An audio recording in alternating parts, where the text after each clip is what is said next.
أعوذ بالله من الشيطان الرجيم. بسم الله الرحمن الرحيم.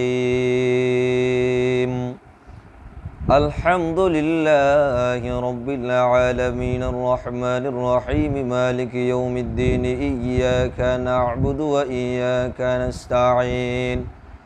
اهدنا الصراط المستقيم صراط الذين أنعمت عليهم غير المغضوب عليهم ولا الضالين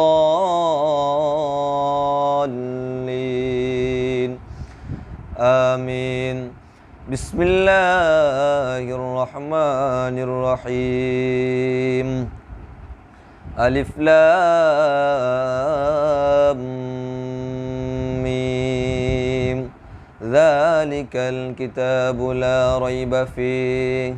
هدى للمتقين الذين يؤمنون بالغيب ويقيمون الصلاة ومما رزقناهم ينفقون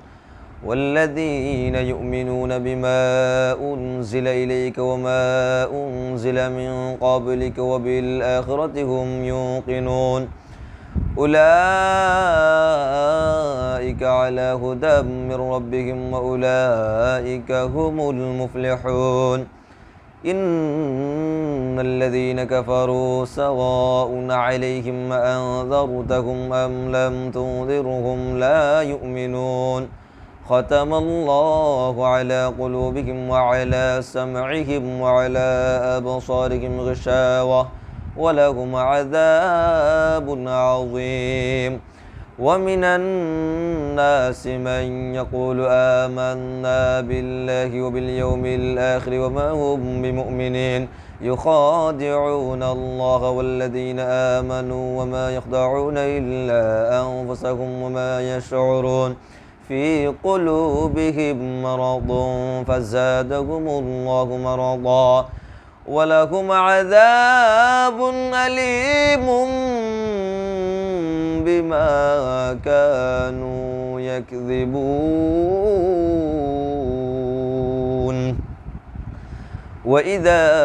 قيل لهم لا تفسدوا في الأرض قالوا إنما نحن مصلحون ألا إنهم هم المفسدون ولكن لا يشعرون. وإذا قيل لهم آمنوا كما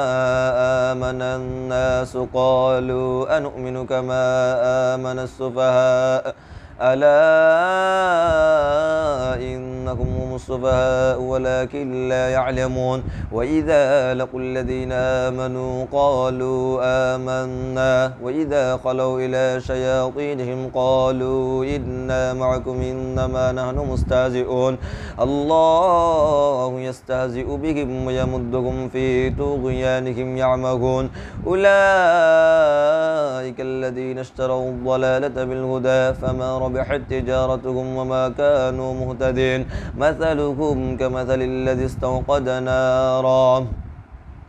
فلما أضاءت ما حوله ذهب الله بنورهم وتركهم في ظلمات لا يبصرون صم بكم عمي فهم لا يرجعون. أو كصيب من السماء فيه ظلمات ورعد وبرق يجعلون أصابعهم في آذانهم من الصواعق حذر الموت والله محيط بالكافرين يكاد البرق يخطف أبصارهم كلما أضاء لهم مشوا فيه وإذا أظلم عليهم قاموا ولو شاء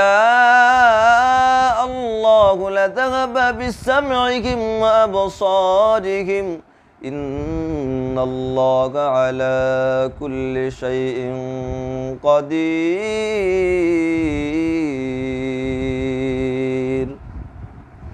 يا أيها الناس اعبدوا ربكم الذي خلقكم والذين من قبلكم لعلكم تتقون الذي جعل لكم الأرض فراشا والسماء بناء وأنزل من السماء ماء فأخرج به من الثمرات رزقا لكم فلا تجعلوا لله أندادا وأنتم تعلمون وإن كنتم في ريب مما نزلنا على عبدنا فأتوا بصورة من مثله وادعوا شهداءكم من دون الله إن كنتم صادقين فإن لم تفعلوا ولن تفعلوا فاتقوا النار التي وقودها الناس والحجارة أعدت للكافرين وبشر الذين آمنوا وعملوا الصالحات أن لكم جنات تجري من تحتها الأنهار كلما رزقوا منها من ثمرة رزقا قالوا هذا الذي رزقنا من قبل وأتوا به متشابها ولهم فيها أزواج مطهرة وهم فيها خالدون إن الله لا يستحي أن يضرب مثلا ما بعوضة فما فوقها فأما الذين آمنوا فيعلمون أنه الحق من ربهم وأما الذين كفروا فيقولون ماذا أراد الله بهذا مثلا يضل به كثيرا ويهدي به كثيرا وما يضل به إلا الفاسقين الذين ينقضون عهد الله من بعد ميثاقه ويقطعون ما أمر الله به أن يوصل يفسدون في الأرض أولئك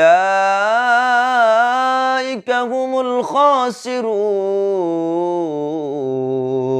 كيف تكفرون بالله وكنتم أمواتا فأحياكم ثم يميتكم ثم يحييكم ثم إليه ترجعون هو الذي خلق لكم ما في الأرض جميعا ثم استوى إلى السماء فسواهن 7 سماوات وهو بكل شيء عليم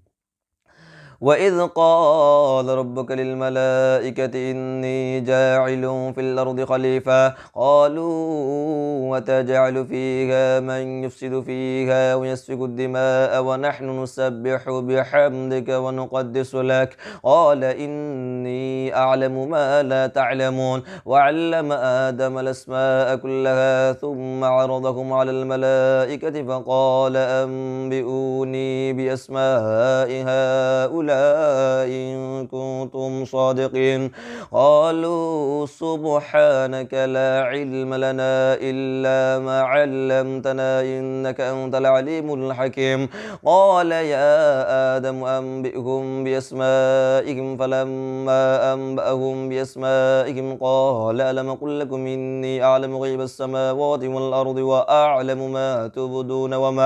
وما كنتم تكتمون وإذ قلنا للملائكة اسجدوا لآدم فسجدوا إلا إبليس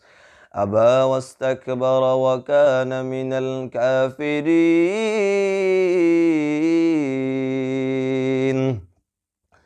وقلنا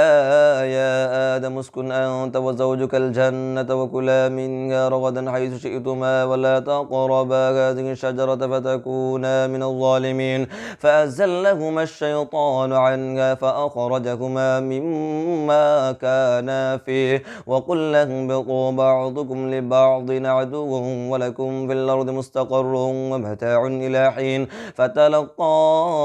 آدم من ربه كلمات فتاب عليه إنه هو التواب الرحيم قل اهبطوا منها جميعا فإما يأتينكم مني هدى فمن تبع هداي فلا خوف عليهم ولا هم يحزنون والذين كفروا وكذبوا بآياتنا أولئك أصحاب النار هم فيها خالدون يا بني إسرائيل اذكروا نعمتي التي أنعمت عليكم وأوفوا بعهدي أوف بعهدكم وإياي فارهبون وآمنوا بما أنزلت مصدقا لما معكم ولا تكونوا أول كافر به ولا تشتروا بآياتي ثمنا قليلا وإياي فاتقون ولا تلبسوا الحق بالباطل وتكتموا الحق وأنتم تعلمون وأقيموا الصلاة وآتوا الزكاة واركعوا فاركعوا مع الراكعين أتأمرون الناس بالبر وتنسون أنفسكم وأنتم تتلون الكتاب أفلا تعقلون واستعينوا بالصبر والصلاة وإنها لكبيرة إلا على الخاشعين الذين يظنون أنهم ملاقو ربهم وأنهم إليه راجعون يا بني إسرائيل اذكروا نعمتي التي أنعمت عليكم وأني فضلتكم على العالمين واتقوا يوما لا تجزي نفس عن نفس شيئا ولا يقبل منها شفاعة ولا يؤخذ منها عدل ولا هم ينصرون وإذ نجيناكم من آل فرعون يسومونكم سوء العذاب يذبحون أبناءكم يستحيون نساءكم وفي ذلكم بلاء من ربكم عظيم وإذ فرقنا بكم البحر فأنجيناكم وأغرقنا آل فرعون وأنتم تنظرون وإذ واعدنا موسى 40 ليلة ثم اتخذتم العجل من بعده وأنتم ظالمون ثم عفونا عنكم من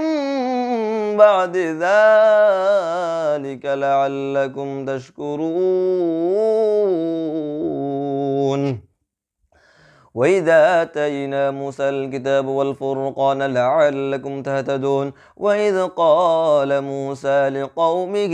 يا قوم إنكم ظلمتم أنفسكم باتخاذكم العجل فتوبوا إلى بارئكم فاقتلوا أنفسكم ذلكم خير لكم عند بارئكم فتاب عليكم إنه هو التواب الرحيم وإذ قلتم يا موسى لن نؤمن لك حتى نرى الله جهرة فأخذتكم الصاعقة وأنتم تنظرون ثم بعثناكم من بعد موتكم لعلكم تشكرون وظللنا عليكم الغمام وأنزلنا عليكم المن والسلوى كلوا من طيبات ما رزقناكم وما ظلمونا ولكن كانوا أنفسهم يظلمون وإذ قلنا ادخلوا هذه القرية فكلوا منها حيث شئتم رغدا وادخلوا الباب سجدا وقولوا حطة نغفر لكم خطاياكم سنزيد المحسنين فبدل الذين ظلموا قولا غير الذي قيل لهم فأنزلنا على الذين ظلموا رجزا من السماء بما كانوا يفسقون وإذ استسقى موسى لقومه فقل اضرب بعصاك الحجر فانفجرت منه 12 عينا قد علم كل أناس مشربهم كلوا واشربوا من رزق الله ولا تعثوا في الأرض مفسدين وإذ قلتم يا موسى لن نصبر على طعام واحد فادع لنا ربك يخرج لنا مما تنبت الأرض من بقلها وقثائها وفومها وعدسها وبصلها قال تستبدلون الذي هو أدنى بالذي هو خير اهبطوا مصرا فإن لكم ما سألتم وضربت عليهم الذلة والمسكنة وباءوا بغضب من الله ذلك بأنهم كانوا يكفرون بآيات الله يقتلون النبيين بغير الحق ذلك بما عصوا وكانوا يعتدون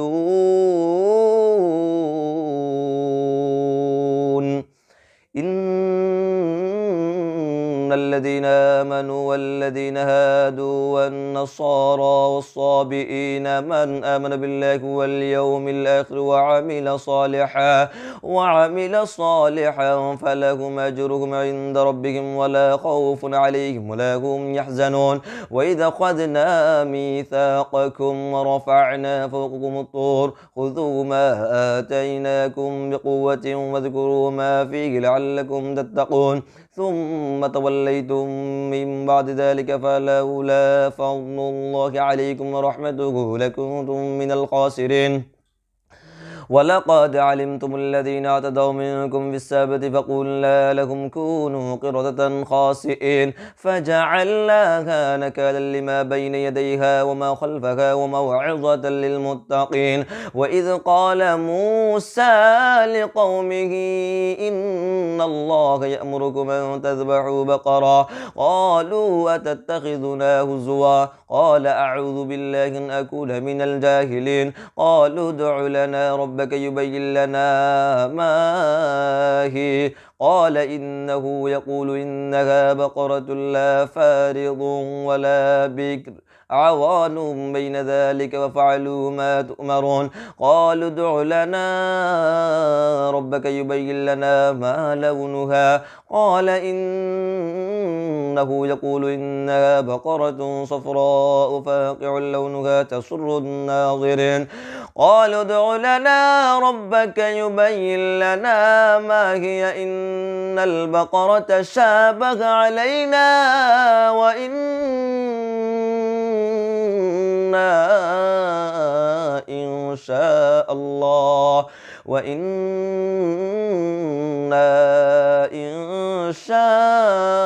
الله لمهتدون. قال إنه يقول إنها بقرة لا ذلول تثير الأرض ولا تسقي الحرث مسلمة لا شية فيها. قالوا الآن جئت بالحق فذبحوها وما كانوا يفعلون. وإذ قتلتم نفسا فادارأتم فيها والله مخرج ما كنتم تكتمون. فقلنا اضربوه ببعضها كذلك يحيي الله الموتى ويريكم آياته لعلكم تعقلون. ثم قست قلوبكم من بعد ذلك فهي كالحجارة وشد قسوة وإن من الحجارة لما يتفجر منه الأنهار وإن منها لما يشقق فيخرج منه الماء وإن منها لما يهبط من خشية الله وما الله بغافل عما تعملون. أفتطمعون أن يؤمنوا لكم وقد كان فريق منهم يسمعون كلام الله ثم يحرفونه من بعد ما عقلوه وهم يعلمون. وإذا لقوا الذين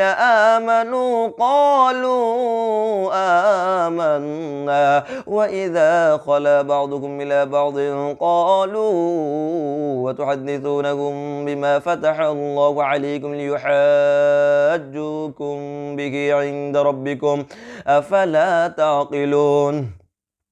أولا يعلمون أن الله يعلم ما يسرون وما يعلنون. ومنهم أميون لا يعلمون الكتاب إلا أماني وإن هم إلا يظنون. فويل للذين يكتبون الكتاب بأيديهم ثم يقولون هذا من عند الله ليشتروا به ثمنا قليلا فويل لهم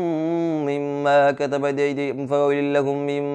أيديهم وويل لهم مما يكسبون. وقالوا لن تمسنا النار إلا أياما معدودة قل أتخذتم عند الله عهدا فلن يخلف الله عهده أم تقولون على الله ما لا تعلمون. بلى من كسب سيئة وأحاطت به خطيئته فأولئك أصحاب النار هم فيها خالدون. والذين آمنوا وعملوا الصالحات أولئك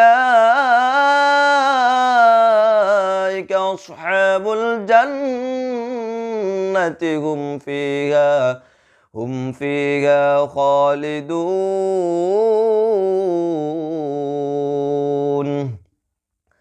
وإذا أخذنا ميثاق بني إسرائيل لا تعبدون إلا الله وبالوالدين إحسانا وذي القربى واليتامى والمساكين وقولوا للناس حسنا وأقيموا الصلاة وآتوا الزكاة ثم توليتم إلا قليلا منكم وأنتم معرضون. وإذا أخذنا ميثاقكم لا تسفكون دماءكم ولا تخرجون أنفسكم من دياركم ثم أقررتم وأنتم تشهدون. ثم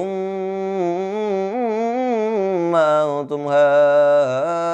هؤلاء تقتلون أنفسكم وتخرجون فريقا منكم من ديارهم تظاهرون عليهم بالإثم والعدوان وإن يأتوكم السارات تفادوكم وهو محرم عليكم إخراجكم فتؤمنون ببعض الكتاب وتكفرون ببعض فما جزاء من يفعل ذلك منكم إلا خزي في الحياة الدنيا ويوم القيامة يردون إلى أشد العذاب وما الله بغافل عما تعملون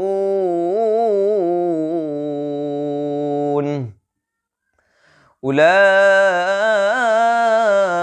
الذين اشتروا الحياة الدنيا بالآخرة فلا يخفف عنهم العذاب ولا هم ينصرون ولقد آتينا موسى الكتاب وقفينا من بعده بالرسل وآتينا عيسى ابن مريم البينات وأيدناه بروح القدس أفكلما جاءكم رسول بما لا تهوى أنفسكم استكبرتم ففريقا كذبتم وفريقا تقتلون وقالوا قلوبنا غلف بل لعنهم الله بكفرهم فقليلا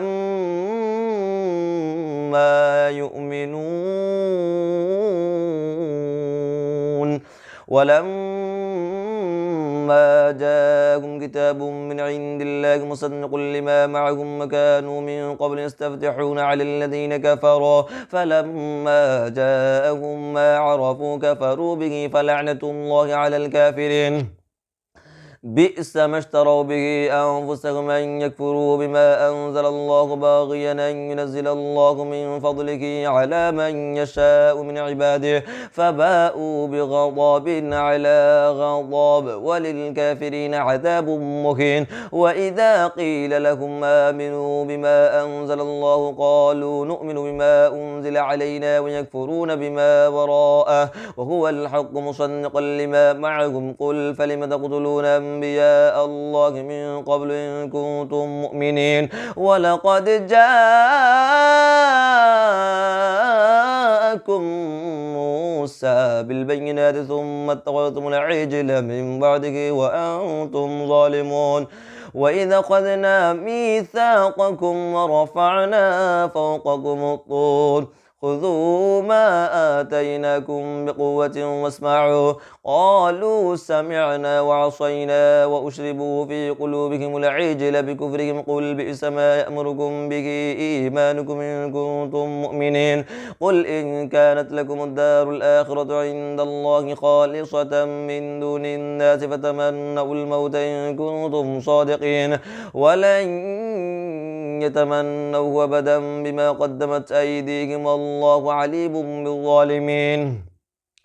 ولتجدنهم أحرص الناس على حياة ومن الذين اشركوا يود أحدهم لو يعمر 1000 سنة وما هو بمزحزحه من العذاب أن يعمر الله بصير بما يعملون قل من كان عدوا لجبريل فإنه نزله على قلبك بإذن الله مصدقا لما بين يديه وهدى وبشرى للمؤمنين من كان عدوا لله وملائكته ورسله وجبريل وميكال فإن الله عدو للكافرين ولقد أنزلنا إليك آيات بينات وما يكفر بها إلا الفاسقون أو كلما عاهدوا عهدا نبذه فريق منهم بل أكثرهم لا يؤمنون ولما جاءهم رسول من عند الله مصدق لما معهم نبذ فريق من الذين أوتوا كتاب الله وراء ظهورهم كأنهم لا يعلمون واتبعوا ما تتلو الشياطين على ملك سليمان وما كفر سليمان ولكن الشياطين كفروا يعلمون الناس السحر وما أنزل على الملكين ببابل هاروت وماروت وما يعلمان من أحد حتى يقولا إنما نحن فتنة فلا تكفر فيتعلمون منهما ما يفرقون به بين المرء وزوجه وما هم بضارين به من أحد إلا بإذن الله ويتعلمون ما يضرهم ولا ينفعهم ولقد علموا لمن اشتراه ما له في الآخرة من خلاق ولبئس ما شروا به أنفسهم لو كانوا يعلمون ولو أنهم آمنوا واتقوا لمثوبة من عند الله خير لو كانوا يعلمون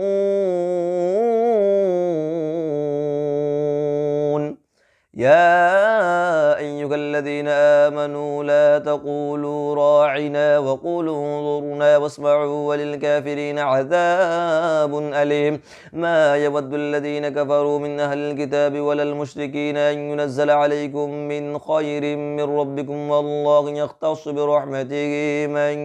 يشاء والله ذو الفضل العظيم ما ننسخ من آية أو ننسها نأتي بخير منها أو مثلها ألم تعلم أن الله على كل شيء قدير ألم تعلم أن الله له ملك السماوات والأرض وما لكم من دون الله من ولي ولا نصير أم تريدون أن تسألوا رسولكم كما سئل موسى من قبل ومن يتبدل الكفر بالإيمان فقد ضل سواء السبيل ود كثير من أهل الكتاب لو يردونكم من بعد إيمانكم كفارا حسدا من عند أنفسهم من بعد ما تبين لهم الحق فاعفوا واصفحوا حتى يأتي الله بأمره إن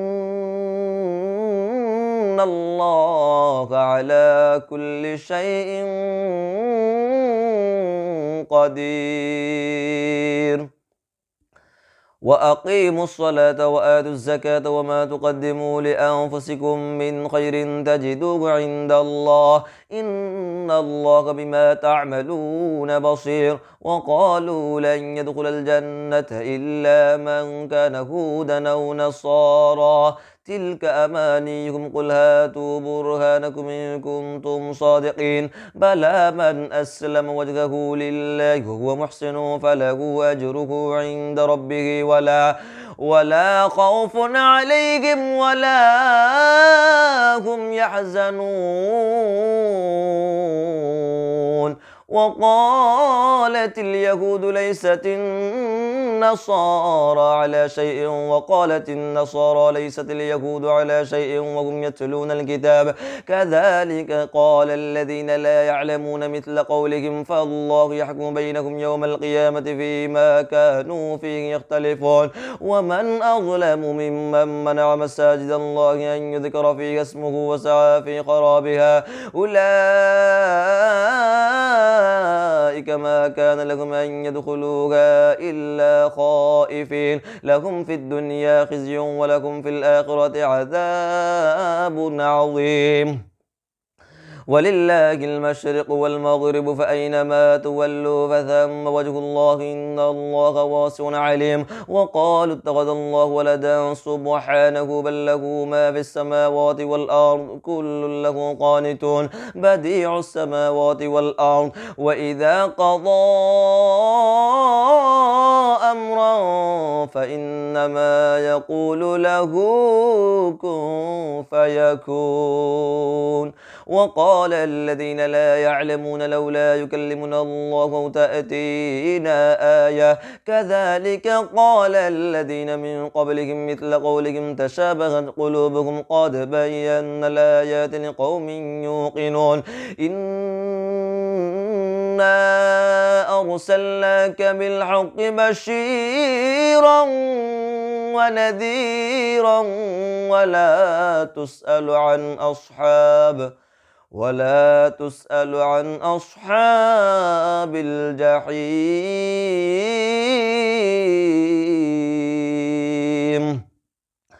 ولن ترضى عنك اليهود ولا النصارى حتى تتبع ملتهم قل إن هدى الله والهدى ولئن اتبعت أهواءهم بعد الذي جاءك من العلم ما لك من الله من ولي ولا نصير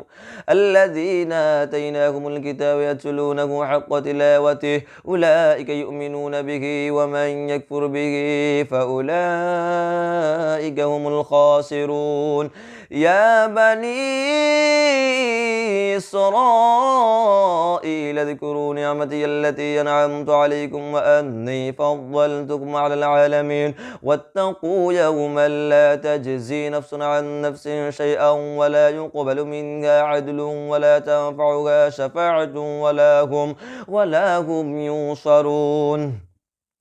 وإذ ابتلى إبراهيم ربه بكلمات فأتمهن قال إني جاعلك للناس إماما قال ومن ذريتي قال لا ينال عهد الظالمين وإذ جعلنا البيت مثابة للناس وأمنا واتخذوا من مقام إبراهيم مصلى وعهدنا إلى إبراهيم وإسماعيل أن طهرا بيتي للطائفين والعاكفين والركع السجود وإذ قال إبراهيم رب اجعل هذا بلدنا آمنا وارزق أهله من الثمرات من آمن منهم بالله واليوم الآخر قال ومن كفر فأمتعه قليلا ثم أضطره إلى عذاب النار وبئس المصير وإذ يرفع إبراهيم القواعد من البيت وإسماعيل ربنا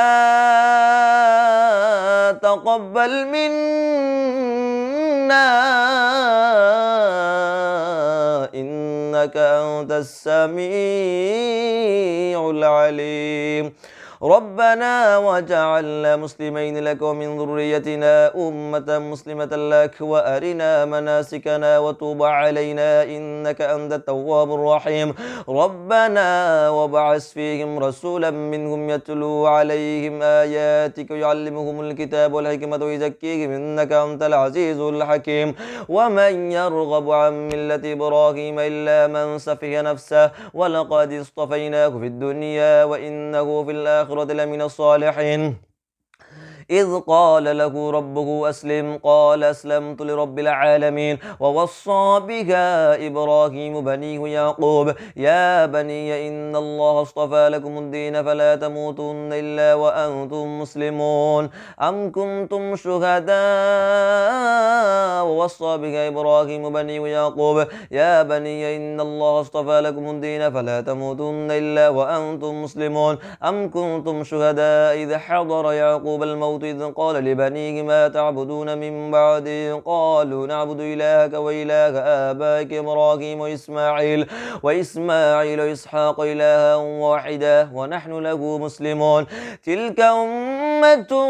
قد خلت لها ما كسبت ولكم ما كسبتم ولا تسألون عما كانوا يعملون وقالوا كونوا هودا أو نصارى تهتدوا قل بل ملة إبراهيم حنيفا وما كان من المشركين قولوا آمنا بالله وما أنزل إلينا وما أنزل إلى إبراهيم وإسماعيل وإسحاق ويعقوب والأسباط وما أوتي موسى وعيسى وما أوتي النبيون من ربهم لا نفرق بين أحد منهم ونحن له مسلمون فإن آمنوا بمثل ما آمنتم به فقد اهتدوا وإن تولوا فإنما هم في شقاق فسيكفيكهم الله وهو السميع العليم صبغة الله ومن أحسن من الله صبغة ونحن له عابدون قل أتحاجوننا في الله هو ربنا وربكم ولنا أعمالنا ولكم أعمالكم ونحن له مخلصون أم تقولون إن إبراهيم وإسماعيل وإسحاق ويعقوب والأسباط كانوا هودا أو نصارى